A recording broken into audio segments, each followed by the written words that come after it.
En témoignage sur lui dañuy daal di ñëw ba tey foofu si ko conseil constitutionnel la mbokk yi opposition bi nag saisir neen exactement li nga xam ne que mu di le conseil afin pour daal di clamer ki nga xam ne que mu di Ousmane Sonko donc fii nag li nga xam ne que mu di l'opposition sénégalaise ginnaaw bu mu daal di boycotté benn séance de questions d'actualité au parlement bëgg neen daal di saisir exactement li nga xam ne que mu di le conseil constitutionnel afin tout d'abord comment est-ce que analyser cette opposition qui s'est retrouvée exactement, c'est-à-dire les figures emblématiques ñoom Abdou Mbow ñoom Anta Babacar Ngom ñoom Thierno Alassane Sall jamono ji nga xam ni itam jàppoon ne opposition bi dafa daal di tas aujourd'hui pas mal de journaux tey ils sont revenus justement sur cet aspect cette opposition qui se reconstruit exactement enfin naka na ko daal di jàngatee. Ouais, mais l'opposition ne peut pas ne pas se retrouver parce que ils ont une mission. jàppoon nga ne dañoo tas. Non waxuma dañoo tas dama de coalition yi ñuy créé moo tas la coalition. da nga jàpp ne opposition bu dëgër amul. loolu laa wax loolu laa wax à part chroniqueurs yi. bien sûr c'est ce que j'ai dit. mais démb retrouvé wu aujourd'hui c'est les chroniqueurs qui sont les opposants. démb ma ñëw c'est les chroniqueurs qui sont les opposants aujourd'hui. Les Bassir Fofana, les autres. C'est eux les opposants. Mais on ne sent pas l'opposition. C'est ce que j'ai dit. Aujourd'hui, si l'opposition se retrouve, c'est parce que ils ont une mission commune. Ils ont un combat commun. Tu sais, le combat, c'est quoi? Tout sauf Ousmane Sonko. Tout sauf Ousmane Sonko. Maintenant, qu'est-ce que bagne Ousmane Sonko en tant que Premier ministre?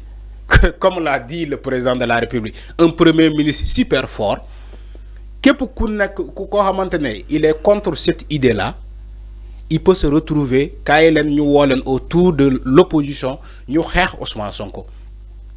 Ousmane Sonko il y a pas, c'est pas un problème qu'ils ont eu, hein. Voilà, n'est pas le problème là au Sénégal. Opposition, Ousmane Sonko c'est bopam la parce que tout ce qui se dépose c'est toujours contre Ousmane Sonko. L'avenir de Ousmane Sonko à l'Assemblée nationale, on boycotte. La loi, l'Assemblée nationale, c'est Ousmane Sonko qui est derrière cette loi-là. Même si c'est Amadouba, l'initiateur, Amadouba Pastef, l'initiateur de la loi interprétative, mais d'ailleurs, Amadouba, on indexe Ousmane Sonko. Moi, nous démissionné, nous boycotter l'Assemblée nationale parce qu'ils ont dit que cette loi-là appartient à Ousmane Sonko. Ousmane Sonko m'a interprété la loi, porter l'eau à Amadouba combat. C'est ce que l'opposition est en train de dire. Moi, quand il va des figures emblématiques, comme tu l'as dit, se retrouvent dans l'opposition à travers un point de presse, c'est parce qu'ils ont un seul combat. Tout ce qui n'est pas d'accord avec Ousmane Sonko, KLN, nous Ousmane Sonko. Je crois que l'OLU, ce n'est pas une idée. Ce n'est pas une idée. Mais enfin, est-ce que l'OLU est sous-bassement exactement? Mais est-ce que l'OLU est sous-bassement? Parce que nous avons dit Ousmane Sonko est très dur avec eux. Non, c'est-à-dire, Ousmane Sonko, il faut mettre les dans les textes, c'est-à-dire le ton qu'ils leur abordent, ton bu ñu waxtaan ak ñoom neexu leen benn te Ousmane Sonko yorul calendrier bi ba saa su ko neexee mu aj saa su ko neexee mu ñëw doon sax li tax Ousmane Sonko aj raison bu baax la voilà. Parce que aussi génn àdduna bu ki nga xam ne que moo di Makhtar Laye pour la première franchement ñu aj ko loolu la cause c'est à souligner mais enfin ñoom leen metti mooy lu tax kenn du leen consulter El Malick Ndiaye day jéeg saa yi mi aj ñeen c'est-à-dire calendrier Ousmane Sonko ñoom jàpp nañ c'est le bureau de l'Assemblée nationale ses présidents ses adjoints ñoo ko war a mën a décider mais pas moom Ousmane Sonko concrètement. Pour la première fois là Fallou tu dis la vérité au moins. Yo yaa tane Abdou Mbow. Yow yaa tane Abdou Mbow. Abdou Mbow au lieu de dire la vérité qui le report de l'avenir de Ousmane Sonko à l'Assemblée nationale, il dit pas la vérité. Pour nous, El Malik moi modifier le règlement intérieur. Ça se connaît moi adi, ça se connaît moi. C'est pas ça. Il y a un guide religieux. Bi wàññeeku ci diggante bi. Wax naa ko fi El Hadj Mohamedou Mokhtar Thiaw Laye bu Laayeen yi c'est le khalife général des Layènes moom moo wàññeeku te j'ai vu le président lu mu bind démb ci moom à travers sa page son compte X le premier ministre bind ko mais le guide religieux il fait partie de la gestion spirituelle. Gis nga état Sénégal, c'est un état de valeur qui mêle à la fois les acteurs politiques et les guides religieux. Lolu mënoo ko génne ci taarix Sénégal mënoo ko génne.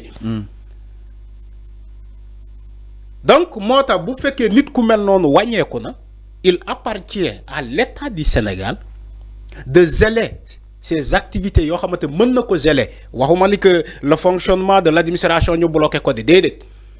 Comme par exemple l'Assemblée nationale, Ousmane Sonko war a dem Assemblée nationale te mu am décès bu mel noonu. Moo tax ma ne la il appartient aux autorités étatiques de prendre ces actes de décision. Mais c'est pas El Malick moom moo reporté Ousmane Sonko war a ñëw déedéet mu ne warul ñëw tey jour bi baaxul nañu aji ba. C'est pas comme ça, ça se fait pas comme ça. Abdou Mbow, il faut dire la vérité aux gens. Je l'ai toujours dit, tu peux pas nga toog ci point de presse micro team la Abdou Mbow, tu racontes di n'importe quoi. C'est mon député, je l'aime beaucoup, mais parfois il a tendance à se démarquer carrément de la vérité. C'est ce que Abdou Mbow est en train de faire. On dit oui, El Malick respectons le règlement intérieur, mais c'est faux. Toutes les décisions que El Malick prend, mais day rappeler les articles, day rappeler les faits, day lire même nelen article bi tel et tel moko may. À moins que ñom ñu yor ci sen livre yoyu ben règlement intérieur bu bokul ak règlement intérieur bu El Malick yor. Il faut arrêter. À un moment donné, tu as le droit de s'opposer. Même sur la Nehesanga Bagne Ousmane Sonko, tu as le droit. Mais il faut respecter les fondamentaux. Il faut respecter les droits humains. Il faut respecter aussi les lois. Il faut respecter les lois. Mais enfin, il faut pas mêler la politique. Il faut pas mêler la politique au mandat de députation. Alors, s'il te plaît, est-ce que El Malick a pris le soin d'en expliquer justement au vice-président? Parce que c'est-à-dire, si on expliquer, je pense pas que nous opposer aussi. Parce que lui, il faut que moi, surtout kilifa bu su mel ni ki nga xam ne que moo di Serigne Mokhtar Laye yàlla tas si barkeem exactement Arfan. Est-ce que tamit waxtaan ñàkk waxtaan amul suñu waxtaanoon duñu trouver benn issue de solution que ni lii moo tax Sonko ñëwul waaye Sonko su defee nii dañuy naan Sonko day imposer seen autorité, Sonko est autoritaire, pour reprendre justement leur dire. Fallo, Ousmane Sonko n'est pas décisionnaire à l'Assemblée nationale. Il ne décide pas pour le fonctionnement de l'Assemblée nationale. Moi, c'est du faux. Quand Abdou Mbow raconte du n'importe quoi dans ce point de presse, c'est du n'importe quoi. C'est ce que j'ai dit. Il faut respecter les lois, il faut respecter la Constitution. Ousmane Sonko n'est pas décidé, comment dire ça? Il ne décide pas pour le fonctionnement de l'Assemblée nationale. Il décide pour le fonctionnement de l'Assemblée nationale. Le règlement intérieur de l'Assemblée nationale. Cette loi organique, bitank Assemblée nationale, moi décider sur le fonctionnement de l'Assemblée nationale. Et moi, un président qui s'appelle Malick Ndiaye. El Malick, il ne prend pas des décisions contradictoires au règlement intérieur de l'Assemblée nationale. Il faut arrêter ce que vous dites. D'abord, si des personnes sont contre Ousmane Sonko, ils ont le droit. Mais il ne faut pas mêler la politique au mandat de députation. Dis que mandat de députation, ce n'est pas Ousmane Sonko. Maintenant, si vous retournez dans la scène politique, vous avez le droit de dire que, oui, si vous voulez, vous pouvez le détester et détester Massamba ou Mademba. Je dis que le mandat là, c'est les Sénégalais qui l'ont donné aux députés. Tu n'as pas le droit de boycotter l'Assemblée nationale parce que Ousmane Sonko mo la neexul. Tu n'as pas le droit de boycotter l'Assemblée nationale parce que Ousmane Sonko mo wara ñew Assemblée nationale. C'est ça la vérité nañ ko wax té. Parce que vous êtes contre Ousmane Sonko. Tout ce qu'il prend comme décision ou toutes ses démarches, vous êtes contre. Parce que c'est la personne de Ousmane Sonko qui dérange. C'est ça la réalité. Alors, avant, les unions aussi. Réalité. Ça n'a rien à voir avec le mandat de députation. La représentation nationale, ce mandat-là est acquis grâce à une élection législative direct est donné par le peuple.